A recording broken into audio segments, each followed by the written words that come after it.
Hey, what's up, everybody? It's just Charles, and welcome you guys to another episode of the Dreamerspro Show, where we cover everything from sports, hot topics, classic debates, entertainment, and where we give you guys a fresh perspective on things and how we see them. And boy, oh boy, we have another episode here for you guys that you definitely want to stick around for. So let me just go ahead and get into this topic here. Now, y'all know we have done numerous videos addressing the constant disrespect that Giannis Antetokounmpo has gotten from a lot of modern day NBA players. Of all of the top players in the NBA today, in my personal opinion, I don't believe there's anyone that gets more disrespected or gets more disrespect from current NBA players and the media than Giannis Antetokounmpo.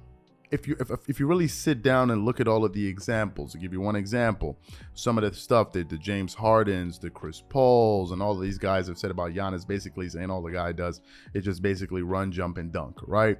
Or if you look at the refusal of Skip Bayless to even give Giannis any acknowledgement or acknowledge the fact, that he's probably the best player in the world.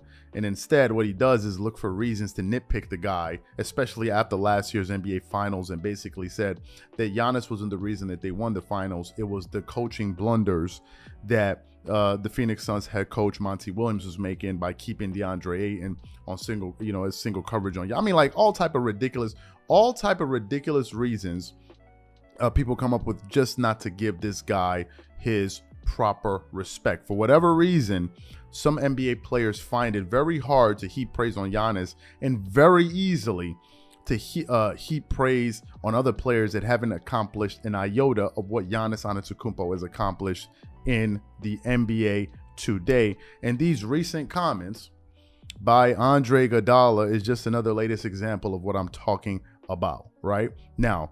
Andre Iguodala recently sat down on the Dan Le Batard, they had to sit down on the Dan Le Batard show, and Andre Iguodala made a head-scratching statement about Giannis Antetokounmpo as it pertains to former Pistons, Celtic, and Portland Trailblazer Rasheed Wallace. But before I go any further, this video is brought to you by Aura, who's a sponsor of this video and the official sponsor of the Minnesota Timberwolves. Do you know what the fastest growing crime in America is today? It's identity theft.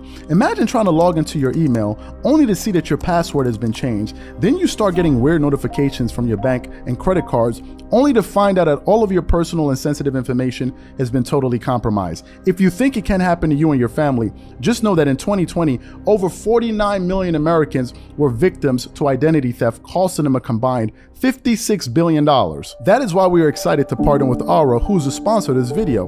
Aura is the #1 identity theft and financial fraud protection.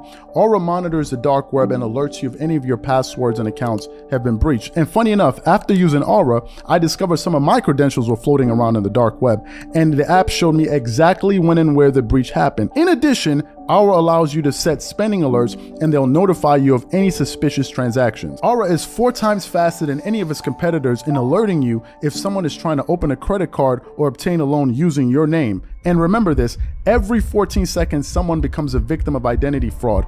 Don't let it happen to you. Now click the link in the description and try Aura for free for 2 weeks and see if any of you or your family's personal information has been compromised. Start your free trial at aura.com/dreamerspro. And when you try Aura, by using the link in the description below, also know that you're supporting this channel.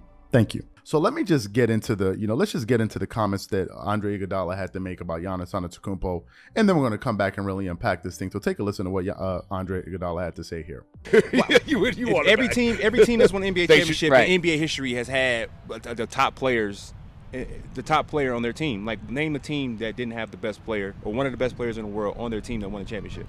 Pistons, maybe. That 1 year. Pistons that 1 year, but Rasheed Wallace.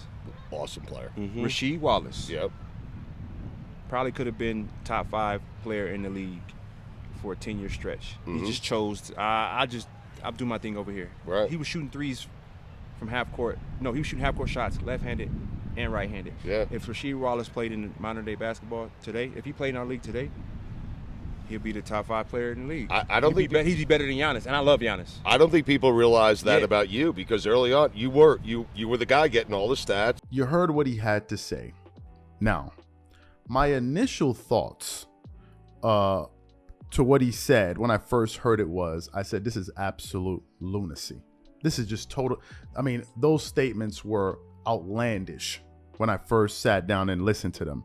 So what I did was, instead of having an emotional reaction, I decided to, I said to myself, you know what, go do some research. So I decided to go do some research on Rasheed Wallace, because I had seen Rasheed Wallace play, during his playing career. I saw the Detroit Pistons. I saw him playing with the Celtics, and I saw a little bit of him when he was playing with the Portland Trail Blazers. But I wanted to make sure that I did my due diligence before I came back, before I decided to come out here and just start talking. So I did some research on him. I watched some old films of him.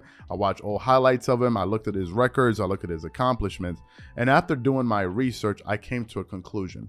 And the conclusion was that was one of the most disrespectful things to say about Giannis Antetokounmpo.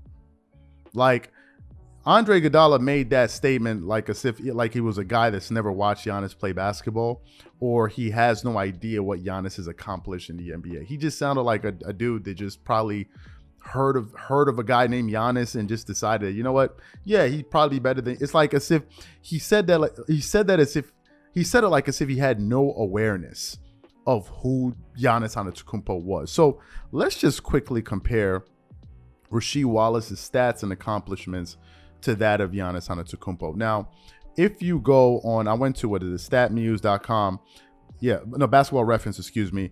And what is it? And Rasheed Wallace for his career is averaging 14.4 points per game, 6.7 rebounds, 1.8 assists on 46.7%. Field goal shooting on 33.6% shooting from the three-point line and 72% from the free throw line. His best year in the NBA was when he scored 19.1 points per game. That was in Portland in 2001-2002 season. He averaged 19.3, points per game.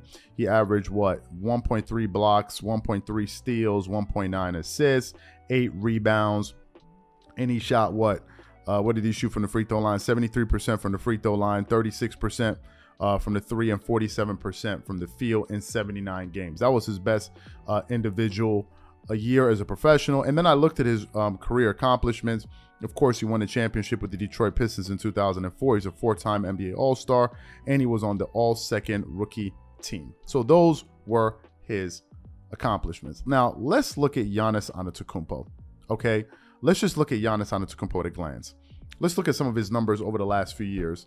Last season, he averaged 29, basically 30 points per game, shot 55% from the field, finished top 3 in MVP voting, shot 72% from the free throw line, got you 11.6 rebounds, 5.8 assists, 3 turnovers a game, 1.1 steals, 1.4 blocks, right? And his numbers basically every year prior to that were quite, very similar. If you look at Giannis Antetokounmpo's resume, he's an NBA champion, NBA Finals MVP, obviously that he won last year, 2-time regular season MVP, 6-time All-Star Game MVP. He's been on 4 All-NBA first teams, 2 seconds, so he's been a 6-time All-NBA player. He won the Defensive Player of the Year in 2020, and he's been on 9 All-First defensive teams and a second defensive team, and he won the Most Improved Player of the Year award in 2017. Please help me understand something. Just by comparing these two resumes, how can you possibly then make the leap that Rasheed Wallace would be better than Giannis Antetokounmpo? Like, how do you make Rasheed Wallace at no point in his career, even in the NBA, back in the NBA in the early 2000s, late 90s, when they were not chucking up threes and all of these different, Rasheed Wallace never had one season in his career when he averaged double digits in rebound. And Giannis has averaged double digits in rebounds for the past 5 seasons in a row, and we're talking about 11 rebounds and up, like 11 rebounds and up. And as great as a defender as Rasheed Wallace was because I remember he was a very good defender, a very crafty defender. He's not even in the same universe when we're talking about defense. The defense that Giannis Antetokounmpo plays, it would be totally outlandish. Like, it would be ignorant to say that Rasheed Wallace is on the level of a defender that Giannis Antetokounmpo is. And for whatever reason, these guys continue to do this. I don't understand. Like, of all the players to pick, why would you pick Giannis?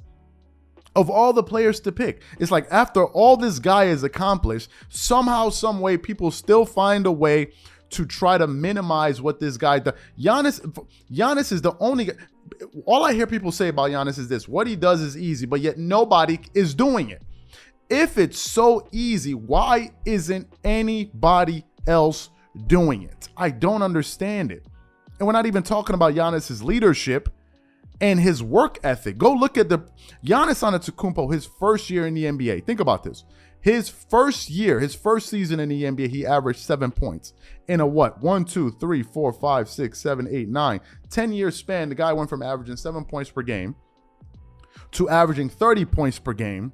And in a 4-year window, he won 2 MVPs, a Defensive Player of the Year, a Finals MVP, and was an NBA champion.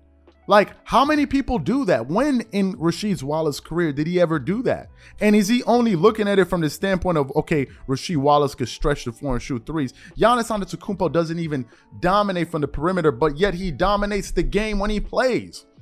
I don't understand what people are talking about when they come to this Giannis thing. You look at Kevin Durant. People are like, and he early in that podcast, he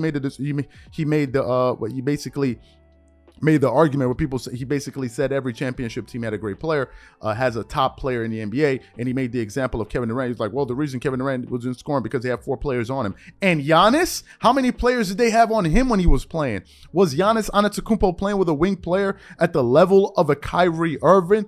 Are you freaking kidding me? Did you watch the playoffs at all? Did you see what Giannis was doing? Are we only going to boil basketball down to flat out shooting? What about all the other aspects? And for a guy that can't shoot, he sure can dominate. Like, what are people talking about when I don't understand the arguments that these people like to make when they're talking about Giannis. So I guess Rasheed Wallace would have been better than Shaq too, huh? If he played in it. Well, he must be, because Giannis Antetokounmpo is basically a slimmer, faster version of Shaq that can hit an occasional 3. That's pretty much it. And a slightly better playmaker. That's pretty much what Giannis is. So I guess Rasheed will be better than Shaq too, huh? Makes no sense. I don't understand it. There's no argument. There's no argument for this, and it needs to stop because it's beginning to look idiotic. Of all the players you could have picked, of all the players in the NBA, is Giannis they picked. It's unbelievable to me that Giannis of all players. I don't understand, like, what type of, like, the guy doesn't talk trash. He's very humble. He goes about his business, and yet and still find a reason to hate because he doesn't want to be with the cool kids in the lunchroom. That's pretty much what it is. He's not trying to buddy up with dudes. That's pretty much what it boils down to, and I think it bothers some of these guys. Really. I think it really does. So to me, I mean, like, who would want to play in Milwaukee? No disrespect to Wisconsin, but who wants to play in Wisconsin? They can't understand it because most of these guys want to go to the beach. They want to go to the big city, or they want to go see beautiful weather. And they're like, what's up with son? Like, why does he want to be in Wisconsin? Because he has his priorities in order. He understands the reason he's in the NBA in the first place, which is to make the most of his basketball career and win championship. The guy is a multi-millionaire many times over. I'm sure he has houses in Greece and all over the place. Giannis, trust me, if Giannis wants to see the sunshine, there's nothing stopping him from doing that.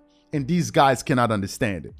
And it bothers them. That is a silly statement to make, that he'll be better than Giannis. But you love Giannis. How do you love Giannis, then you say something like that? I don't understand it, but these are my thoughts. And what I want to know from you guys is, what do you think? Whatever you guys think, leave your thoughts in the comment section, and we catch you guys on the next episode. Peace.